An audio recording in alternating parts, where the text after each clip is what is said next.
Assalamualaikum warahmatullahi wabarakatuh. Alhamdulillahirobbil alamin.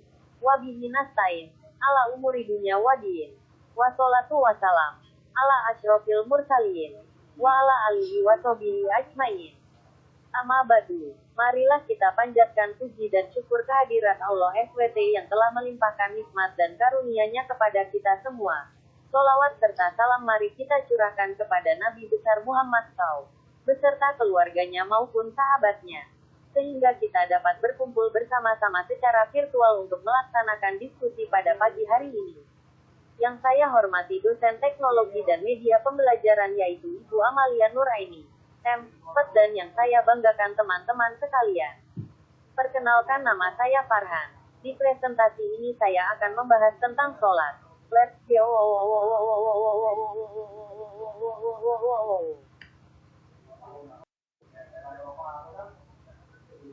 Pendahuluan. Seringkali kita sebagai orang Islam tidak mengetahui kewajiban kita sebagai makhluk yang paling sempurna yaitu sholat. Atau terkadang tahu tentang kewajiban tapi tidak mengerti terhadap apa yang dilakukan. Selain itu juga bagi kaum fanatis yang tidak menghargai tentang arti khilafiyah dan menganggap yang berbeda itu yang salah. Oleh karena itu mari kita kaji bersama tentang arti salat dan cara mengerjakannya serta beberapa unsur di dalamnya. Dalam pembahasan kali ini juga dipaparkan sholat dan macamnya. Salat merupakan salah satu kewajiban bagi kaum muslimin yang sudah mukallaf dan harus dikerjakan baik bagi mukminin maupun dalam perjalanan. Salat merupakan rukun Islam kedua setelah syahadat. Islam didirikan atas 5 sendi tiang, salah satunya adalah salat. Sehingga barang siapa mendirikan salat, maka ia mendirikan agama Islam, dan barang siapa meninggalkan salat, maka ia meruntuhkan agama Islam. Standar kompetensi. 1. Memahami salat. Kompetensi dasar. 1. Mengerti apa itu salat. 2. Menyebutkan macam-macam salat wajib. 3. Menyebutkan macam-macam salat sunnah. 4. Mengerti kedudukan salat. 5. Menyebutkan pembagian waktu salat. 6. Menyebutkan syarat kondisi salat. 7. Menyebutkan hal yang membatalkan salat. Indikator. 1. Memahami apa itu salat. 2. Memahami macam-macam salat wajib. 3. Memahami macam-macam salat sunnah. 4. Memahami kedudukan salat. 5. Memahami pembagian waktu salat. 6. Memahami syarat kondisi salat. 7. Memahami hal yang membatalkan salat. Adapun pembahasan pada kesempatan pada hari ini, yaitu 1. Pengertian salat. 2. Macam-macam salat wajib dan sunnah. 3. Kedudukan salat dalam Islam. 4. Pembagian waktu salat. 5. Syarat kondisi salat. 6.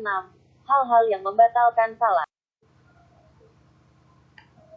Apa itu salat? Salat merupakan ibadah pada Tuhan, berupa perkataan menggunakan perbuatan yang diawali menggunakan takbir dan diakhiri menggunakan salam dari kondisi dan rukun yang sudah dipengaruhi syarat. Juga salat adalah penyerahan diri, lahir dan batin, pada Allah pada rangka ibadah dan memohon ridhonya. Salat pada kepercayaan Islam menempati kedudukan yang juga bisa ditandingi sang ibadah manapun pula. Macam-macam salat wajib. 1. Sholat Isya, yaitu sholat yang dikerjakan 4 rakaat menggunakan 2 kali tasyahud dan 1 kali salam. Waktu pelaksanaannya dilakukan menjelang malam plus pukul 19 SD menjelang fajar, yang diiringi menggunakan sholat sunnah qobliyah, sebelum, dan ba'diyah, setelah sholat Isya. 2. Sholat subuh, yaitu sholat yang dikerjakan 2 rakaat menggunakan 1 kali salam. Adapun ketika pelaksanaannya dilakukan sehabis fajar plus pukul 4.10, yang hanya diiringi menggunakan sholat sunnah qobliyah saja, sedang ba'diyah dilarang. 3. Sholat lohor zuhur, yaitu sholat yang dikerjakan 4 rakaat menggunakan 2 kali tasyahud dan 1 kali salam. Adapun ketika pelaksanaannya dilakukan saat mentari sempurna pada atas kepala tegak lurus plus pukul 12 siang, yang diiringi menggunakan sholat sunnah qobliyah dan sholat sunnah ba'diyah, 2 rakaat atau 4 rakaat menggunakan 1 kali salam. 4. Sholat asyar, yaitu sholat yang dikerjakan 4 rakaat menggunakan 2 kali tasyahud dan 1 kali salam. Adapun ketika pelaksanaannya dilakukan sehabis mentari tergelincir plus pukul 15.15 sore atau sebatas pandangan mata, yang hanya diiringi sang sholat sunnah qobliyah menggunakan 2 rakaat atau 4 rakaat, 1 kali salam. 5. Sholat maghrib, yaitu sholat yang dikerjakan 3 rakaat menggunakan 2 kali tasyahud dan 1 kali salam. Adapun ketika pelaksanaannya dilakukan sehabis mentari terbenam plus pukul 18, yang diiringi sang sholat sunnah ba'diyah 2 rakaat atau 4 rakaat menggunakan 1 kali salam. Sedang sholat sunnah qobliyah hanya dianjurkan saja apabila mungkin dilakukan.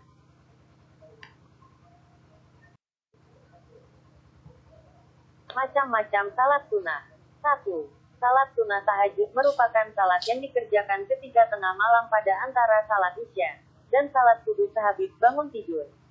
Jumlah rokaat salat tahajud minimal 2 rokaat sampai tak terbatas. 2.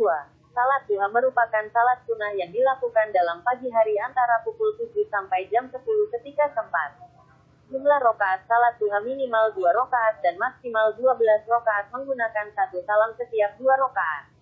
3. Salat istihoroh merupakan salat yang tujuannya merupakan buat menerima petunjuk menurut Allah SWT pada memilih pilihan hayati baik yang terdiri menurut 2 hal, masalah atau lebih. Menurut petunjuk Allah SWT akan menghilangkan kebimbangan dan kekecewaan. 4. Salat tasbih merupakan salat yang bertujuan buat memperbanyak memahasucikan Allah SWT. Waktu pengerjaan salat bebas. Setiap rokaat dibarengi menggunakan 75 kali bacaan tasbih. 5. Salat taubat merupakan salat 2 rokaat yang dikerjakan bagi orang yang ingin bertaubat. Insyaf atau meratapi perbuatan dosa yang sudah dilakukannya menggunakan bersumpah tidak akan melakukan dan mengulangi perbuatan dosanya tadi. 6. Salat hajat merupakan salat supaya hajat atau cita-citanya dikabulkan sang Allah SWT. Salat hajat dikerjakan bersamaan menggunakan ikhtiar atau bisnis buat mencapai hajat atau cita-cita. Salat sunnah hajat dilakukan minimal 2 rokaat dan maksimal 12 rokaat. 7. Salat safar merupakan salat yang dilakukan sang orang yang sebelum perjalanan atau melakukan bepergian selama tidak bertujuan buat maksiat misalnya pulang haji, mencari ilmu, mencari kerja, berdagang, dan sebagainya. Tujuan utamanya merupakan agar menerima keridhaan, keselamatan dan proteksi menurut Allah SWT. 8. Salat sunnah rawatib dilakukan sebelum dan sehabis salat fardu. Yang sebelum salat fardu diklaim salat qobliyah, dan yang sehabis salat fardu pada sebut salat ba'diyah. 9. Salat sunnah istisqa. Salat sunnah ini pada lakukan buat memohon turunnya hujan. Dilakukan secara berjamaah waktu ekspresi dominan kemarau. 10. Salat sunnah witir. Salat sunnah witir dilakukan sehabis hingga sebelum fajar. Bagi yang akan bangun malam diutamakan dilakukan waktu sepertiga malam sehabis salat tahajud. Biasa dilakukan sebesar 3 rakaat pada 2 kali salam. 2 rakaat pertama salam dan dilanjutkan 1 rakaat lagi. 11.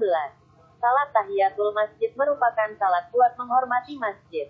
Disunahkan salat tahiyatul masjid bagi orang yang masuk ke masjid sebelum beliau duduk. Salat tahiyatul masjid itu 2 rakaat. 12. Salat tarawih yaitu salat malam dalam bulan Ramadan hukumnya sunnah muakkad atau krusial bagi pria atau perempuan. Boleh dikerjakan sendiri-sendiri dan boleh juga berjamaah. 13. Salat hari raya Idul Adha dan Idul Fitri, sebagaimana sudah diterangkan bahwa ketika salat hari raya Idul Fitri merupakan lepas 1 Syawal mulai menurut terbit mentari hingga tergelincirnya. 14. Salat 2 gerhana. Khusuf merupakan eklips mentari dan husuf merupakan eklips bulan.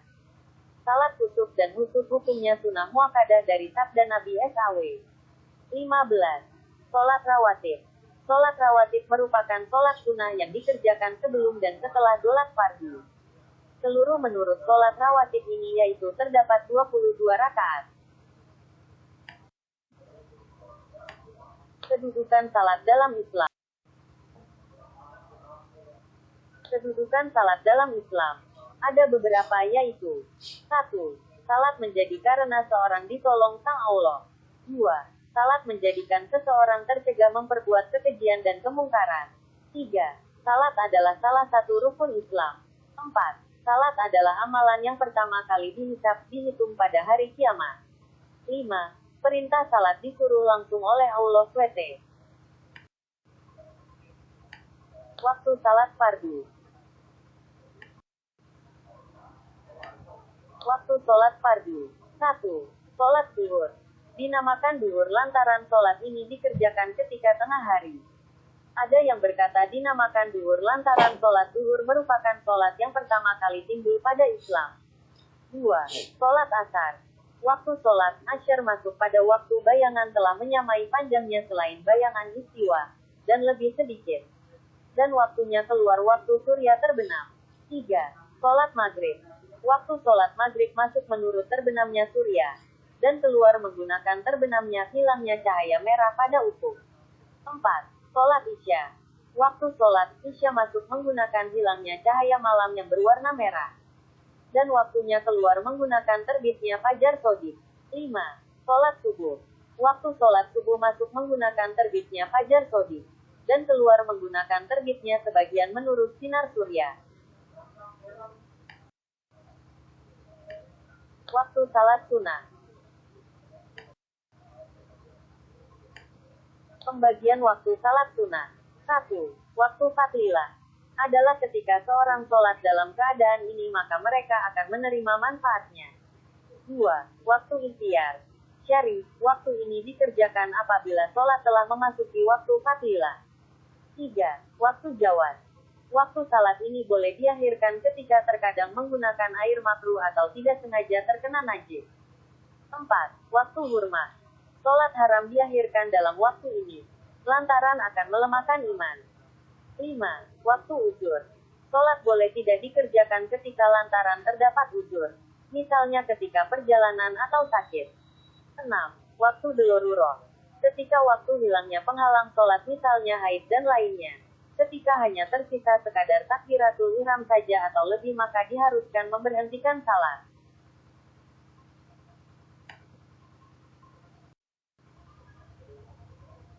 Syarat kondisi salat. 1. Suci menurut hadas besar dan hadas kecil. 2.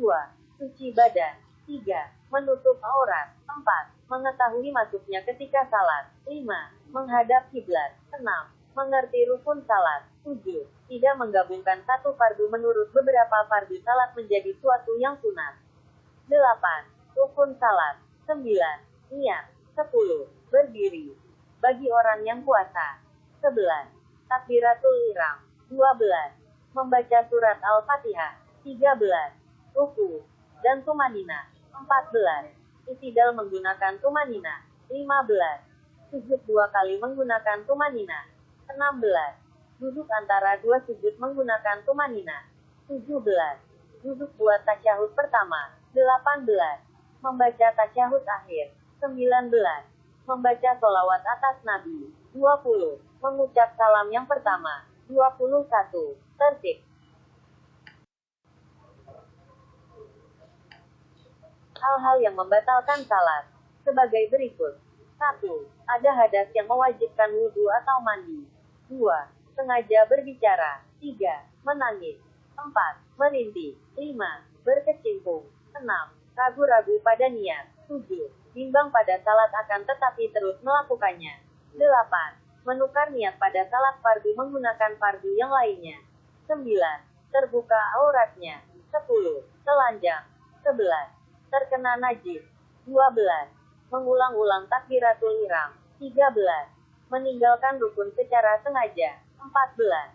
Menambah rukun secara sengaja. 15. Masuknya makanan ataupun minuman ke dalam rongga mulut. 16. Berpaling dari kiblat. 17. Mendahulukan rukun pilih menurut yang lainnya.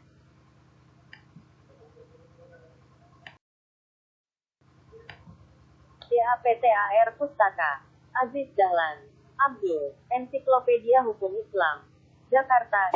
Citiar Baru Panhufe. 1996. Komala. 2021. Salat wajib dan salat sunnah. Safrawi. 2018. Nilai pendidikan dalam salat fardu. Jurnal Al-Aulia. Vol 4. Nomor 2. Mujibur Rahman. 2016. Pola Pembinaan Keterampilan Anak dalam Islam. Jurnal Mudarisuna. Vol 6. Nomor 2. Rashid Sulaiman. Fikih Islam Hukum Fikih Lengkap Bandung. Sinar Baru Algensindo. 2013. Rifki. 2018. Contoh soal salat wajib dan sunnah pilihan ganda plus jawaban. Dalam https://soal pelajaran.info/contoh tanda hubung soal tanda hubung salat tanda hubung wajib tanda hubung dan tanda hubung sunnah _. Diakses pada tanggal 10 Desember tahun 2021. Suparman. Deden. 2015. Pembelajaran ibadah salat dalam perspektif psikis dan medis. Surat Istek. Polis nomor 2. Suhendra. 2018. Makalah salat pengertian. Macam. Kedudukan. Hukum dan pandangan 4 mazhab. Dalam https://www.mengukirperadaban.com/2015/05 makalah tanda hubung salat tanda hubung pengertian tanda hubung macam.html. M sama dengan 1. Diakses pada tanggal 11 Desember tahun 2021.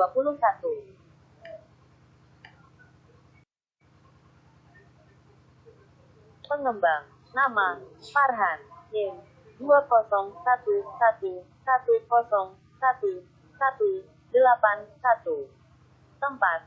Tanggal lahir. Muara Jawa. Tanggal 30 Maret tahun 2002. Anak ke. 1 dari 2 saudara. Jenis kelamin. Laki-laki. Agama. Islam. Hobi. Olahraga. Cita-cita. Guru. Kewarganegaraan. Indonesia. Instansi. UIN Sultan Haji Muhammad Idris. Fakultas. Tarbiyah dan Ilmu Keguguran. Jurusan. Pendidikan Agama Islam. Itu biodata saya. Saya ganteng banget. Mudahan dapat nilai tinggi. Sekian presentasi dari saya. Mohon maaf jika ada kesalahan dan kekurangan di presentasi saya ini. Saya menerima kritik dan saran yang membangun untuk menyempurnakan modul saya di kemudian hari. Walahul muwafiq ila aqwamit thariq. Assalamualaikum warahmatullahi wabarakatuh.